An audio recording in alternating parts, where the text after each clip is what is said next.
주 예수 내 맘에 들어와 계시는 침례교를 대표하는 유명한 목사님이 한 분 계시는데 F.B. 마이어 목사님이라는 분이에요.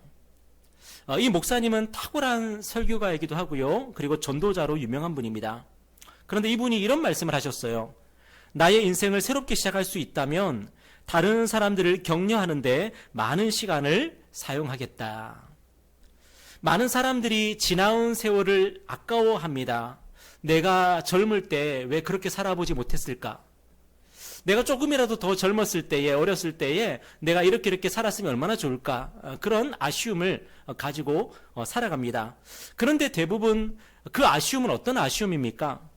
좀 더 열심히 살았더라면 돈을 많이 벌었을 텐데, 내가 그때 거기에 투자했더라면 내가 대박을 쳤을 텐데, 내가 좀 더 열심히 살았더라면은 스펙을 많이 쌓을 수 있었을 텐데, 뭐 그런 아쉬움 아니겠습니까? 그런데 이 마이어 목사님은 어떤 것 때문에 아쉬워했냐면, 더 좋은 설교자가 되지 못했기 때문에 아쉬워한 게 아니라, 교회를 더 크게 성장시키고 부흥시키지 못해서 아쉬워했던 게 아니라, 다른 사람들을 더 많이 격려하지 못해서 아쉬워했다는 거예요. 왜 이 목사님이 이런 생각을 하셨겠습니까? 그것은 바로 하나님이 우리에게 가장 원하시는 삶, 하나님이 우리를 보시면서 가장 기뻐하시는 삶이 바로 그런 거기 때문에 그래요. 사람들은 목사라면 당연히 설교를 잘해야 된다고 생각을 합니다.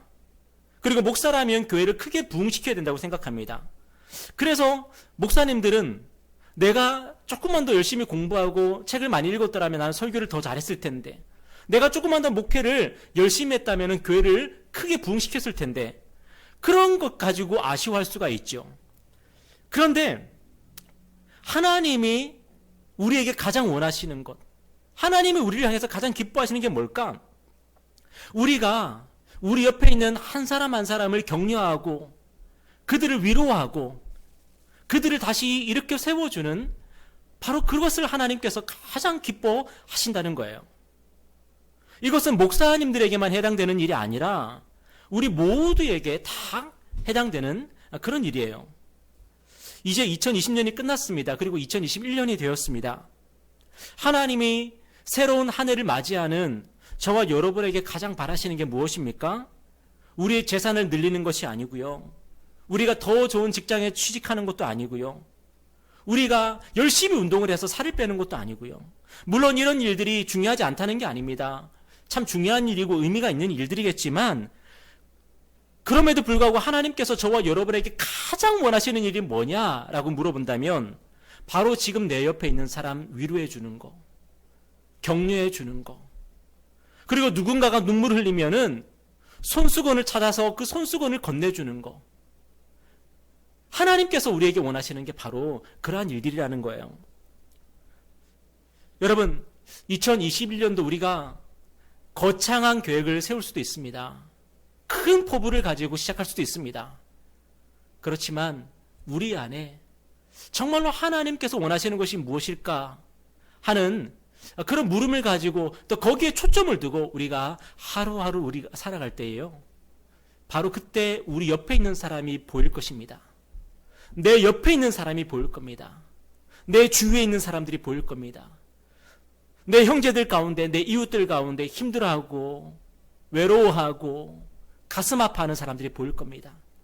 그들에게 카톡, 문자 하나라도 날려주고, 그들에게 위로의 말, 격려의 말이라도 한마디 더 해주고, 그것이 하나님께서 오늘 우리에게 바라시는 가장 큰 일인 것을 우리가 생각하고요, 2021년을 우리가 시작해 나갔으면 좋겠습니다. 그런 의미에서 여러분이 저에게 위로의 말씀과 격려의 말씀을 해주는 거 중요한 것 같아요. 네, 많이 해주셨으면 좋겠습니다. 오늘 성경을 보면은, 오늘 성경은 바로 그런 이야기를 하고 있어요. 오늘 성경을 보니까 이 세상 마지막 날에 어떤 일이 있습니까? 주님이 모든 민족을 불러 모으십니다. 그리고 마치 목자가 양과 염소를 나누듯이 그렇게 의인들과 죄인들을 나누십니다. 의인들은 오른편에 세우시고 죄인들은 왼편에 세우십니다. 여러분, 우리 예수님께서 마지막 날에 우리를 불러서 우리를 오른편에 세우실지 왼편에 세우실지 여러분 궁금하지 않습니까? 여러분, 성경은 분명히 마지막 날이 있을 거라고 말씀하고 있고요. 그 날에 어떤 사람은 예수님의 오른편에 서게 되고 어떤 사람은 예수님의 왼편에 서게 된다고 말씀하고 있습니다. 여러분, 그렇기 때문에 우리의 매일매일의 삶은 정말로 책임 있는 삶을 살아야 되는 거예요. 내 마음대로 사는 게 아닙니다. 우리의 주님이 원하시는 그 삶을 살아드려야 되는 것이죠. 우리 주님께서 우리에게 생명 주신 것이고 우리 주님께서 우리에게 2021년을 허락해 주신 것입니다. 우리에게 주신 생명이라면, 우리에게 주신 삶이라면 우리가 책임 있게 그러한 삶을 살아야 될 줄 믿습니다. 여러분, 그런데 우리 주님이 우리를 부르셔서 우리를 오른편에 세우시고 왼편에 세우시는 그 기준이 뭡니까? 그 기준이 뭔지 오늘 성경은 분명히 말씀하고 있는데 우리 35절 36절 한번 읽어볼까요? 자, 35절 36절입니다. 한번 큰 소리로 한번 읽어보겠습니다. 자, 시작. 내가 줄일 때에 너희가 먹을 것을 주었고 목마를 때에 마시게 하였고 나그네 되었을 때에 영접하였고 헐벗었을 때에 옷을 입혔고 병들었을 때에 돌보았고 옥에 갇혔을 때에 와서 보았느니라. 아멘. 과연 어떤 사람들이 복을 받고 어떤 사람들이 하나님의 나라를 상속받습니까? 주님께 먹을 것과 마실 것과 쉴 곳과 옷을 제공한 사람들, 그리고 우리 주님이 병들었을 때 돌봐드리고 옥에 갇혔을 때에 면회를 가드렸던 사람들, 그런 사람들이 복을 받고 또 상을 받는다는 거예요. 여러분, 이것은 당연한 일입니다. 주님 다시 오시는 날 주님께 지극정성으로 잘했던 사람이 상을 받고 복을 받는 건 당연한 일이죠. 그죠? 그런데 오늘 본문을 보면 놀라운 사실이 기록되어 있습니다. 그게 뭐냐면 아무도 자기가 그런 일을 했다는 것을 몰랐다는 겁니다.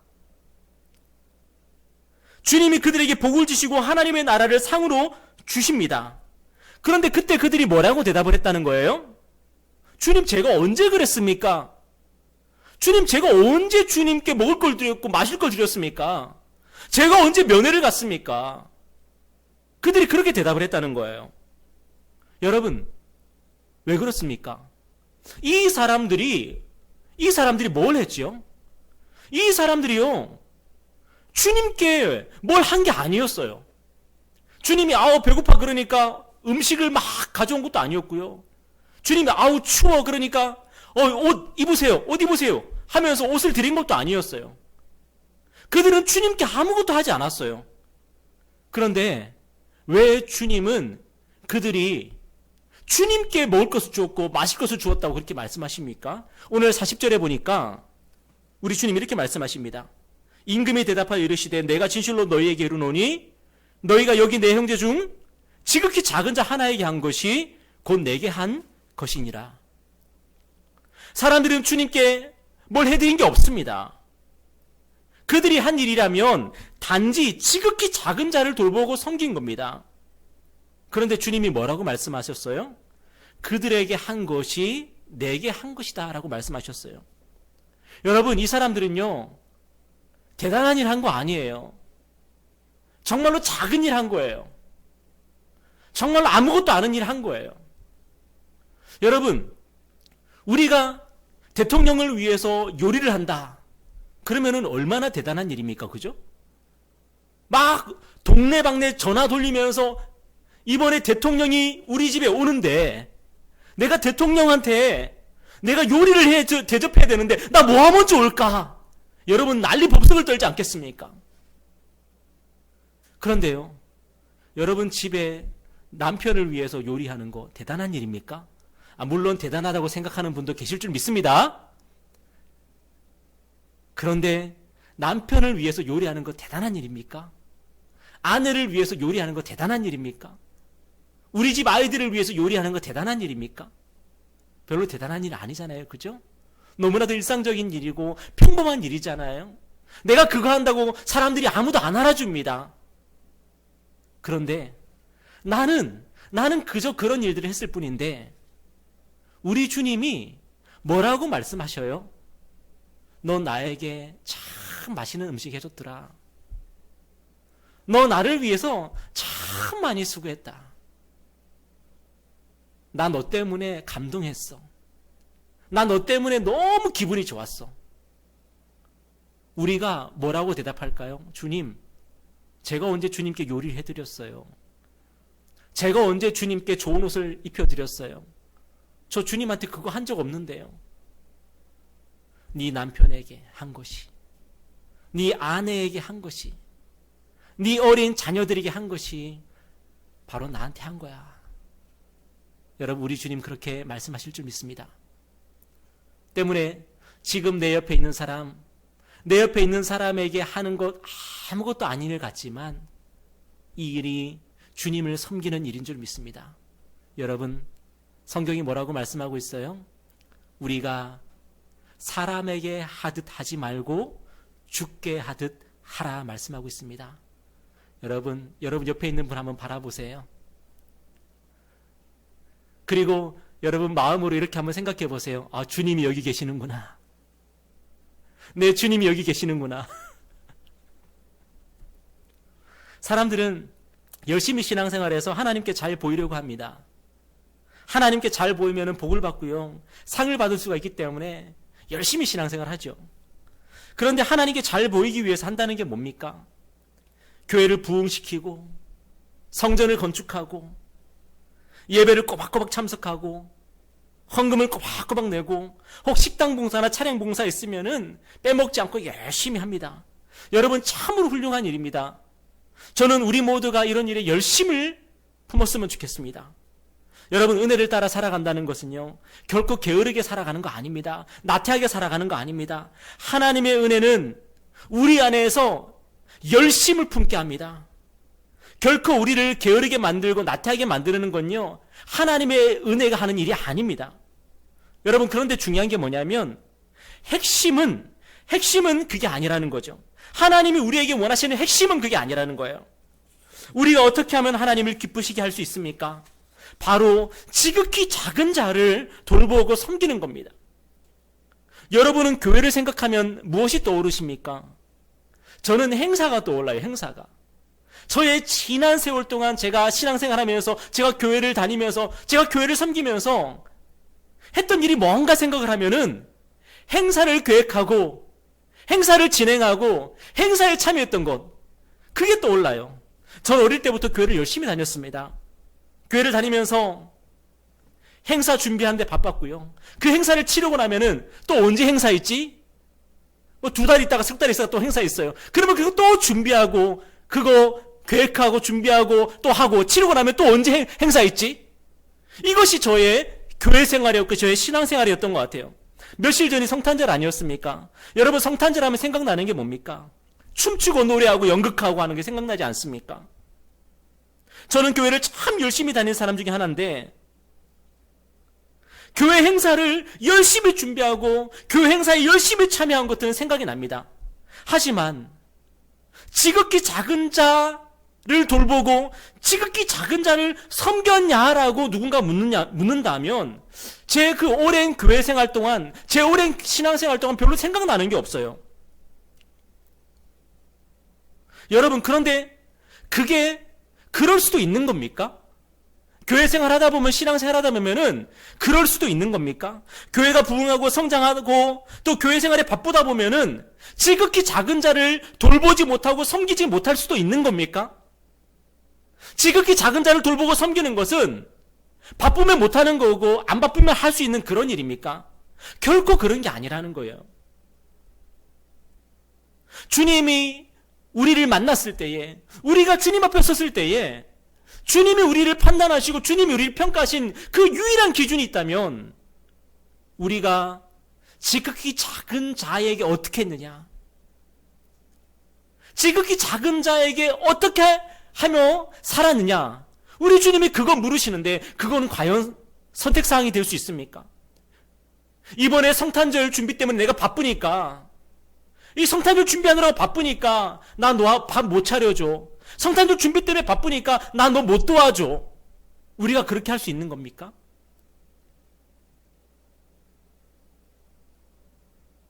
내가 교회 일 때문에 바쁘니까 나의 도움이 필요하고 나의 격려가 필요하고 나에게 위로가 필요한 사람들에게 내가 신앙생활 때문에 너무 바빠서, 내가 교회 생활 때문에 너무 바빠서, 내가 교회에서 하는 일이 너무 많아서 내가 너를 돌볼 시간이 없어, 내가 너를 챙길 시간이 없어. 우리가 그렇게 말할 수가 있는 것입니까?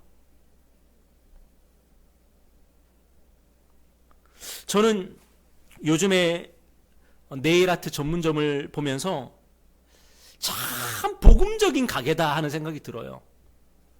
왜냐하면 여러분, 손톱이 뭐라고, 발톱이 뭐라고, 그걸 다듬고 색칠하고 거기다가 그림까지 그리고 막 그립니까? 저는 이해가 안 되거든요. 제 기준에서는 손톱, 발톱은 깎아주면 그만인 건데 거기에다가 돈을 쓰고 시간을 쓰고 그러는 사람들을 많이 봅니다. 그런데 고린도전서 12장에 보니까 이런 말씀이 있더라고요.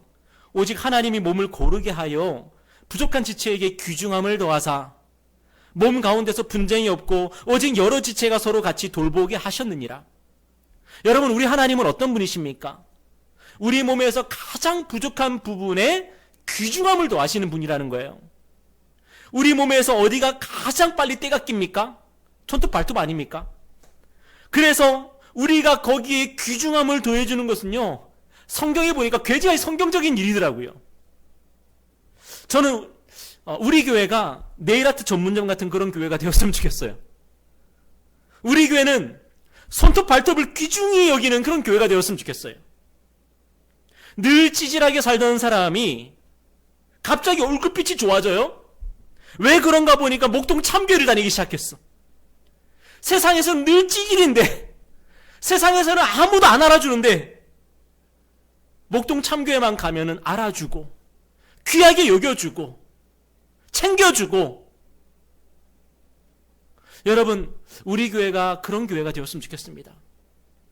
손톱, 발톱이요, 평소에는 대접도 못 받고 그냥 상하기만 하고 때만 끼고 막 그랬는데 네일아트 전문점만 가면은 왕대접을 받아요.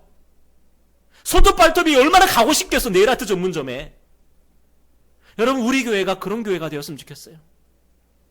세상에서는 내 이름 아무도 안 불러주는데 이 참교회만 가면은 내 이름 너무나도 많이 불러주고, 어떻게 지냈는지, 필요한 건 없는지 물어봐주고, 속상한 일 없는지 사람들이 다 일일이 찾아와서 물어봐주고. 여러분, 교회는 바로 그런 곳인 줄 믿습니다.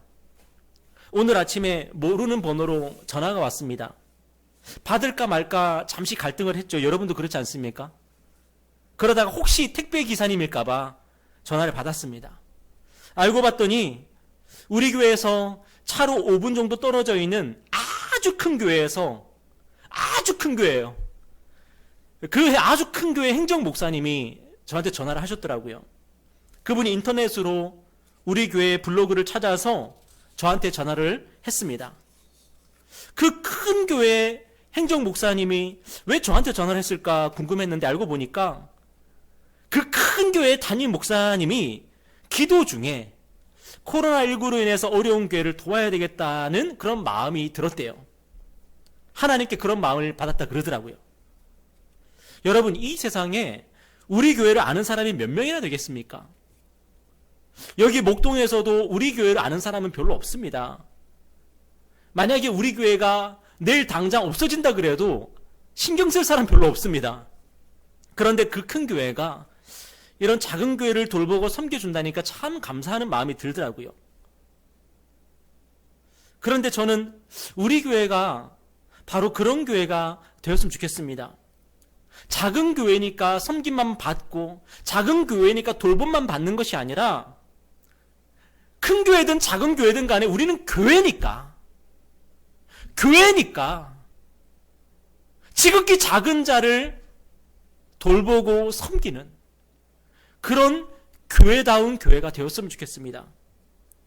여러분, 올 한 해 얼마든지 힘들고 어려운 일이 우리에게 닥칠 수 있습니다. 우리 중 누군가가 그런 일을 당한다면 그 사람이 누굽니까? 바로 그 사람이 지극히 작은 자예요. 여러분, 우리 교회의 영광계획은 따로 없습니다. 물론 교회가 작아서 영광계획이 지금은 없기도 하지만, 또 코로나 때문에 연간 계획을 세우기가 애매해서 없기도 하지만 우리에게 있어서 1년 동안, 한 해 동안 늘 언제나 가장 중요한 일은 뭐냐면 우리 안에 있는 지극히 작은 자를 돌보고 섬기고 그를 위해서 기도해 주는 거예요. 여러분, 우리가 그 일을 한다면 우리는 다 하는 거예요. 다. 하나님이 원하시고 하나님이 기뻐하신 일 우리는 다 하는 거예요. 혹시 지극히 작은 자가 발생하면 저에게 꼭 연락을 해 주십시오. 혹시라도 내가 오늘 지극히 작은 자인 것 같은데 하는 생각이 들면 저한테 꼭 연락을 주십시오, 여러분. 우리가 그 사람을 먹이고 입혀야 되는 거예요. 나중에 우리 교회가 예배당을 이전할 일이 있을지 모르겠습니다. 그리고 혹시라도 우리가 건축을 할 일이 생길지도 모르겠습니다. 그런데 혹 그런 일이 있다 하더라도 그것보다 훨씬 더 중요한 일은 뭡니까? 그것보다 언제나도 우선돼야 되는 일은 뭡니까? 지극히 작은 자를 돌보고 섬기는 거예요.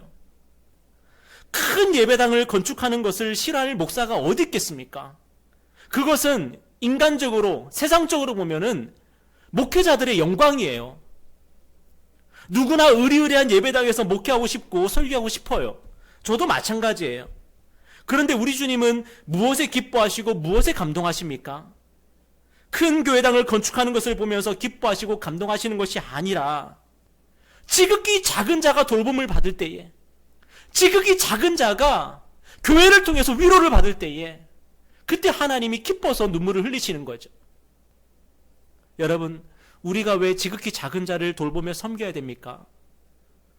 그것은 바로 저와 여러분이 지극히 작은 자이기 때문에 그래요. 우리는 우리 안에 상처투성이고 우리는 죄인 중에 괴수고 우리는 하나님께 버림받아도 하소연할 수도 없어요. 너무나도 당연해서. 우리는 지옥 가면은 너무나도 당연하기 때문에 억울할 것도 없어요. 그런데 그렇게 지극히 작은, 지극히 연약한 우리 죄인들을 주님이 지나치지 않으시고 우리를 먹이시고 우리를 입히시고 우리를 다시 살려놓으시지 않으셨습니까? 우리를 하나님의 자녀로 만들어 놓지 않으셨습니까? 우리가 하나님께 대접받으며 살아요, 지금. 우리가 하나님께 은혜를 받으며 살아요. 하나님의 성령이 우리 안에 지금 함께 하세요. 우리가 왜 이렇게 인간답게 살게 되었습니까? 우리가 왜 이렇게 하나님의 자녀답게 살게 되었습니까? 하나님이 우리 지극히 작은 자들을 지나치지 않으시고 지극정성으로 우리를 돌봐주셨기 때문에 지금 우리가 여기 있는 거 아닙니까? 고린도전서 15장에 보니까 나는 사도 중에 가장 작은 자라 나는 하나님의 교회를 박해하였으므로 사도라 칭함받기를 감당하지 못할 자니라. 사도 바울의 정체성이 무엇이었습니까? 나는 사도 중에 가장 작은 자야. 나는 사도가 될 수 없었던 사람이야. 여러분, 이것이 사도 바울만의 고백입니까? 오늘 저와 여러분의 고백 아닙니까? 내가 어떻게 하나님의 자녀로 내가 살고 있지? 내가 어떻게 하나님의 그 일들을 우리가 감당하면서 서로 봉사하면서 우리가 주님의 몸된 교회를 이렇게 함께 세워가고 있지? 우리가 무엇이기에 하나님의 성령이 우리에게 부어지셨고 하나님의 성령께서 우리 안에서 우리를 위해서 기도하시고 우리를 위해서 중보하시고 왜 우리에게 이런 하나님의 사랑과 은혜가 베풀어지고 있지? 예수님께서 바로 저와 여러분을 위해서 십자가에서 돌아가셨기 때문에 우리가 이런 삶을 살고 있는 것 아니겠습니까? 여러분, 조직이 성장하면 반드시 어떤 일이 일어납니까? 지극히 작은 자들이 소외됩니다. 우리나라도 그런 역사가 있지 않습니까? 급속하게 경제 성장이 이루어졌을 때에 얼마나 많은 지극히 작은 자들이 소외당하고 혹사당하고 버림을 받았습니까? 그들의 희생이 당연시되었고 그들의 희생 위에 우리나라의 경제가 이렇게 급속하게 발전된 거 아니겠습니까? 교회도 마찬가지입니다. 많은 교회들을 보면서 우리가 무슨 생각을 하게 됩니까? 교회가 부흥하고 교회가 성장을 외치면서 지극히 작은 자들을 외면하고 지극히 작은 자들을 그냥 하찮게 여기는 그러한 일들을 우리가 많이 보지 않습니까? 그런데 사도행전을 보면은 교회의 큰 부흥과 성장이 일어났습니다. 그때 새롭게 세워진 직분이 있었는데 그게 무엇이었냐면은 건축위원회가 아니고요. 집사였습니다. 여러분, 초대교회는 7명의 집사를 세웠습니다. 그리고 그들에게 어떤 사역을 맡겼냐면 지극히 작은 자들을 돌보고 섬기는 그러한 일들을 맡겼습니다. 여러분, 교회가 급속도로 커지고 있었습니다. 교회가 급속도로 성장하고 있었습니다. 그때 그들은 건축위원회를 만든 게 아니고 그들은 가난한 사람들을 소외받는 사람들, 지극히 작은 자들을 섬길 사람들을 그들은 세워서 그들을 돌보았습니다. 여러분, 교회는 어떤 상황에서도 지극히 작은 자들을 외면할 수가 없습니다. 교회는 늘 지극히 작은 자들을 돌보며 섬김으로 우리가 하나님께 영광을 돌리는 그러한 공동체입니다. 지난 한 해 동안 우리 교회를 기도로 물질로 섬겨주신 분들이 많이 있습니다. 얼마나 감사한지 몰라요. 그런데 그분들 중에는 우리 교회를 섬기면서 갑자기 사업이 잘 되신 분들도 있어요. 제가 그 이야기를 들으면서 얼마나 기뻤는지 모릅니다. 우리도 도움을 받는 교회가 아닌 돌보고 섬기는 그런 교회가 되는 한 해가 되었으면 좋겠습니다. 개척교회다 그러면 사람들은 당연히 무슨 생각을 합니까? 돌봄을 받고 섬김을 받고 남의 도움을 받는 그런 교회라고 생각을 합니다. 그런데 우리 목동 참교회는 뭐 재산이 많아서가 아니라 돈이 많아서가 아니라 성도수가 많아서가 아니라 교회이기 때문에 지극히 작은 자를 돌보고 섬기는 그런 한 해를 살았으면 좋겠습니다. 여러분, 우리가 그렇게 살아가기를 결단한다면 하나님께서 우리에게 넘치도록 은혜를 부어주실 줄 믿습니다. 그래서 제가 여러분에게 정말로 당부하고 싶은 게 있는데, 조금 전에도 말씀드렸지만 지극히 작은 자라고 여러분이 느낌이 오는 사람이 있다면 즉시 연락을 주십시오. 혹시 내가 지극히 작은 자라고 하는 그런 느낌이 든다면 여러분이 연락을 주십시오. 여러분, 저는 목사로서 다른 거 안 하겠습니다. 복음을 전하고 그리고 지극히 작은 자를 섬기는 그 일을 최선을 다해서 하겠습니다. 여러분도 그 일에 함께 협력해 주시고 동참해 주시고요. 그리고 우리 교회 안에서 지극히 작은 자가 있다면 우리가 총력을 기울여서 우리 모든 지체들이 총동원되어서 그 지극히 작은 자를 우리가 섬기기를 원하고요. 여러분 이웃들 가운데 그런 분이 계시다면 또한 저에게 연락을 주셔서 함께 기도할 수 있도록 그리고 함께 섬길 수 있도록 그렇게 여러분이 함께 동역해 주셨으면 감사하겠습니다. 왜 그렇습니까? 왜냐하면 우리는 주님의 교회이기 때문에 그렇습니다. 주님의 교회로서 멋진 삶을 우리가 살아가는 그런 2021년이 되기를 주님의 이름으로 축복합니다. 우리 다 같이 이 시간 기도하겠습니다.